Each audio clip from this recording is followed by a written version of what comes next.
నమస్తే, నేను మీ ప్రశాంత్. వైఎస్ జగన్ చాలా రోజుల తర్వాత నిన్నైతే బయటకు రావడం జరిగింది.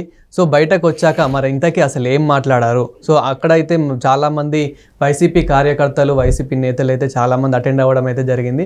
బట్ అక్కడ అనుకున్నది ఒకటి, అయింది ఒకటి అన్నట్లయితే కొంచెం ఫేసెస్ అయితే అలా పెట్టారు. ఇంతకీ అక్కడ అసలు ఏం జరిగింది, వైఎస్ జగన్ గారు అసలు ఏం మాట్లాడారు?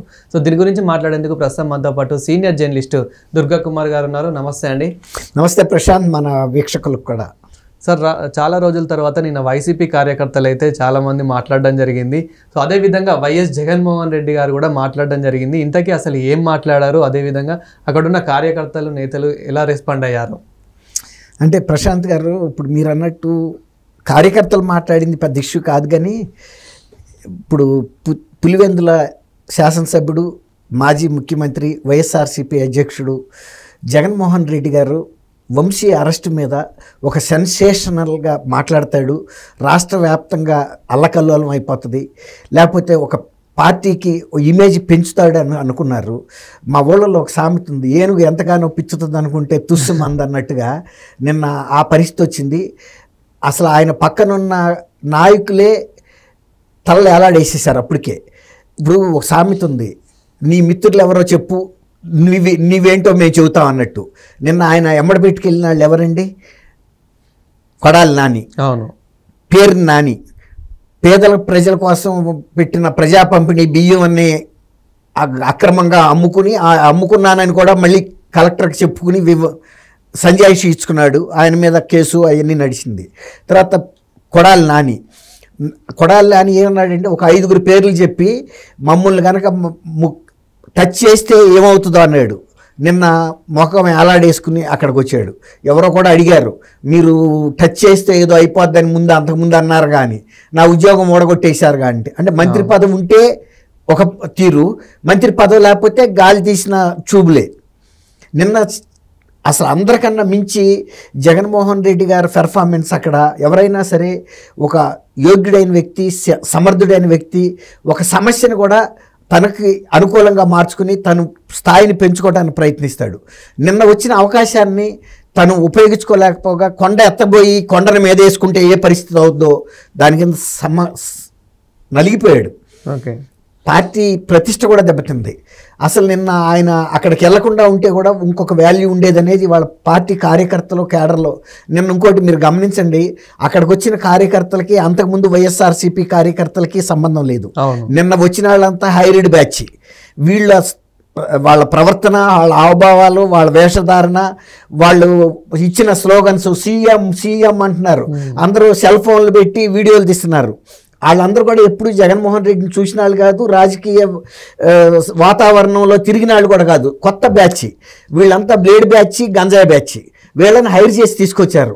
వాళ్ళకి అక్కడ జగన్ని చూసేటప్పటికి వాళ్ళకి ఇచ్చిన ఆదేశాలు ఏంటంటే, మీరు ఆయన ఉన్నంతసేపు సీఎం అని అరవాలని.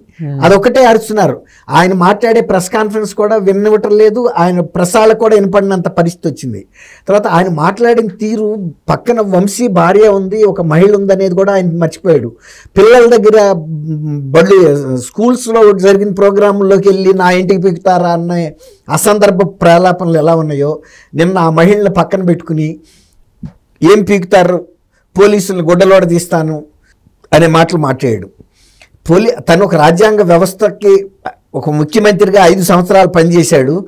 ఆయన కింద ఆయన ఏది చెబితే పోలీసులు అలా చేసి ఇవాళ అనేక మంది ఐపీఎస్లు సస్పెండ్ అయ్యి ఏమీ దిక్కుచోవాల్సిన స్థితిలో ఉన్నారు. ఆయన పోలీసు వ్యవస్థల్ని ఒక సెటిల్మెంట్కి ఉపయోగించుకున్నాడు. అంటే సుపారీ గ్యాంగులకి చేసే పనులు ప్రభుత్వం తరపున తీసుకుని దాన్ని పోలీసుల్ని టూల్స్గా ఉపయోగించుకున్నాడు, పనిముట్లుగా. దాని మూలన వాళ్ళ పరిస్థితి ఎలా అయిందో ఆయన మర్చిపోయాడు. ఇవాళ ఆయన ఏం చెబుతున్నాడు, ఈ పోలీసు వ్యవస్థ కనుక ఇట్లా కనుక తొత్తుల్లాగా వ్యవహరిస్తే నేను వీళ్ళని బట్టలోడ తీస్తాను, 7 సముద్రాలు దాటి వెళ్ళిపోయినా, మీరు రిటైర్ అయిపోయినా అని. నువ్వే ఒక పెద్ద నేరస్తుడు, దేశంలో ఉన్న పెద్ద ఆర్థిక నేరస్తుడు నువ్వు 12 ఏళ్ల నుంచి చట్టానికి తప్పించుకు తిరుగుతూ ఇవాళ నువ్వు పోలీసు వ్యవస్థని ఆ విధంగా మాట్లాడావంటే పోలీసులకి ఆత్మగౌరవం లేదని, వాళ్ళ కుటుంబాలు ఉండవని, వాళ్ళు కేవలం ప్రభుత్వ ఉద్యోగులు అయినందువల్ల నీ ఇష్టానుసారంగా నువ్వు మాట్లాడతానంటే, నిన్న వాళ్ళ పోలీస్ సంఘం ఇచ్చిన చెప్పు దెబ్బలు మామూలుగా ఇవ్వాల. చాలా వార్నింగ్ ఇచ్చారు, అక్కడికి చాలా మర్యాదపూర్వకమైన భాషలో మాట్లాడారు. కానీ నిన్ను బట్టలు వడదీయటం కాదు, నిన్ను అంతకన్నా హీనమైన పరిస్థితుల్లో బజార్లో ఊరేగిస్తామన్న తీరులో చెప్పారు. ఇంకొకసారి కనుక జగన్మోహన్ రెడ్డి కనుక అటువంటి మాటలు మాట్లాడితే రామరెడ్డిని సినిమాల్లో అండర్వేర్తో అన్న ఊరేగించారు, ఇతన్ని బట్టలు లేకుండా పోలీసులే ఊరేగించే పరిస్థితి తెచ్చుకున్నాడు. తను స్వయంకృతంగా ఒక ఆత్మహత్య సదృశ్యమైనటువంటి సందర్భాన్ని ఆయన సృష్టించుకున్నాడు నిన్న. అదే కనుక తన విలువ కనుక తను కాపాడుకుని ఉంటే చాలా హుందాగా ఉండేది. నిన్న ఆయన అన్ని స్థాయిల్ని అతిక్రమించి వెళ్ళి, నువ్వు ఒకవేళ కనుక పోలీసులకి చూడదలుచుకుంటే నువ్వు వాళ్ళని చూడక్కర్లా, నీ దగ్గరే ఉన్నాడు గోరంట్ల మాధవ్, ఫ్రీగా చూపిస్తాడు. కావాలంటే వాట్సాప్లో కూడా ఫెసిలిటీ ఉంది, చూపిస్తాడు నీకు, చూడు. అంతేగాని పోలీసులు వాళ్ళ డ్యూటీ వాళ్ళు నిర్వహించారు. తర్వాత వంశీ అనే అతను ఇచ్చిన సెటిల్మెంట్లు రిమాండ్ రిపోర్ట్లో వాళ్ళు అన్ని క్రైమ్స్ రిపోర్ట్ నంబర్స్తో సహా ఇచ్చారు. వాటి మీద మీరు వెళ్ళండి క్వాష్ పిటిషన్స్కి. ఒకవేళ కనుక ప్రైవేట్ కేసులు వేయండి, ఒకవేళ కనుక అది తప్పు అని అంటే. ఇప్పుడు నిన్న తెలుగుదేశం పార్టీ వాళ్ళు ఆ సత్యవర్ధన్ అనే తెలుగుదేశం ఆపరేటర్ని ఎవరైతే కేసు వంశీ కిడ్నాప్ చేసి ఉపసంహరించాడో, అతను వంశీ ఇంటికి మై హోమ్ భుజాలో లిఫ్ట్లో తీసుకెళ్తున్నప్పుడు అందులో వంశీ కూడా ఉన్నాడు. ఒకవేళ సత్యవర్ధన్కి కూడా మై హోమ్ భుజాలో ప్లాట్ ఉండి ఈయన పక్క ప్లాట్లో అతను ఉంటున్నాడా? అతను ఒక డెలివరీ బాయ్గా పనిచేసుకుంటున్నాడు. తెలుగుదేశం వాళ్ళు మర్చిపోయారు అతను ఎక్కడున్నాడు అనేది. అతను భయపడిపోయి గన్నవరం నుంచి హైదరాబాద్ వచ్చేసి బతుకు తెరువు కోసం అక్కడ ఒక చిన్న పొరపాటు కూడా జరిగింది తెలుగుదేశం వైపు నుంచి. అతను ఎక్కడున్నాడని పట్టించుకోకపోవటం అనేది ఆ వైపు నుంచి జరిగిన తప్పే. ఎందుకంటే అంత పెద్ద కేసులో ధైర్యంగా అతను ఫిర్యాదు చేసిన వ్యక్తి బతుకు తెరువు కోసం వెళ్తే అతన్ని ఫాలో అయ్యారు వీళ్ళు, ఎక్కడ ఉంటున్నాడు ఏంటని. కిడ్నాప్ చేసి తీసుకెళ్ళి అక్కడికి తీసుకెళ్లారు. మళ్ళీ తీసుకొచ్చి మళ్ళీ హైదరాబాద్ తీసుకొచ్చినప్పుడు 11వ తారీఖు 9:52 లిఫ్ట్లో వెళ్తున్న విజువల్స్ కూడా రిలీజ్ చేశారు. దానికి ఏమన్నా సమాధానం చెప్పగలిగిన పరిస్థితి ఇతనికి ఉందా? ఇప్పుడు జగన్మోహన్ రెడ్డి ఆ విజువల్స్ చూసి ఏమన్నా సమాధానం చెప్పగలిగిన పరిస్థితి ఉంటుందా? నిన్న అన్ని సవాళ్ళు ఇసిరాడు. మరి వాళ్ళు తెలుగుదేశం వాళ్ళు ఆ రోజు వితిన్ 1 అవర్ లోపల ఆ విజువల్స్ కూడా రిలీజ్ చేశారు. ఇతను సత్యవర్ధన్ అదే లిఫ్ట్లో వంశీ కూడా ఉన్నాడు. అలాంటి పరిస్థితుల్లో అతను వెళ్ళి వంశీని సపోర్ట్ చేస్తా మాట్లాడి ఇది అన్యాయమైన అక్రమమైన అరెస్ట్ అని కనుక మాట్లాడుతుంటే జనం నవ్వుకుంటున్నారు. ఇంకా దానికన్నా ఒకవేళ కనుక ఈ విషయంలో వంశీ తప్పు చేస్తే చట్ట ప్రకారం ఏ చర్య తీసుకున్నా న్యాయస్థానాలు ఏ తీర్పు ఇచ్చినా మేము శిరసా వహిస్తామని చెప్పుంటే ఉందాగా ఉండేది. అంతేగాని ప్రజలు ఇచ్చిన తీర్పుని నేను శిరసా వహించట్లా, అతను అసెంబ్లీకి వెళ్ళి తన బాధ్యత నెరవేర్చలేదు. ఇవాళ చట్టం పోలీసులు కేసులు బుక్ చేసినందువల్ల శిక్షలు ఎవరికి పడవు. చంద్రబాబు నాయుడు గారి మీద కూడా కేసు బుక్ చేశారు స్కిల్ డెవలప్మెంట్ లో. ఆయన ఏం భయపడలేదు, ఆయన తప్పు చేస్తే శిక్ష పడుతుంది అంతే తప్ప చెయ్యని తప్పుకి పోలీసులతో అక్రమంగా వీళ్ళు కేసు పెట్టిస్తే కూడా కూటమి ప్రభుత్వం అది నిలవదు.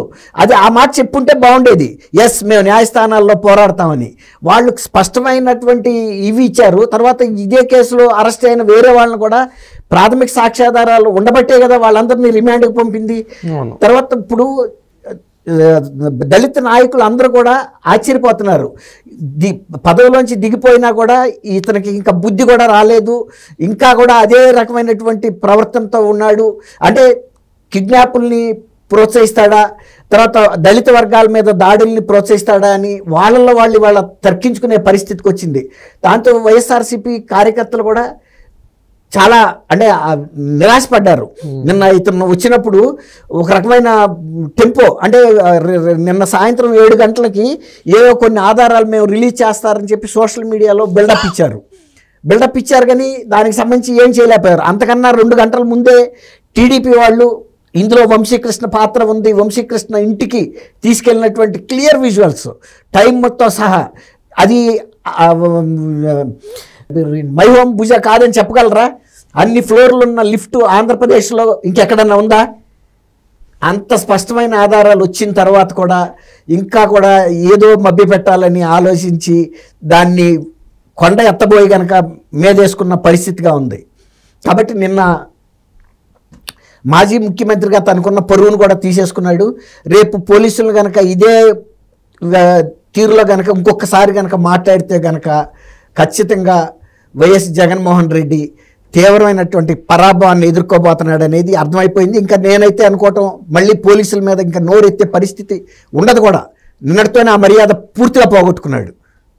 Thank you sir. Thank you Prashant, మన వీక్షకులకు కూడా.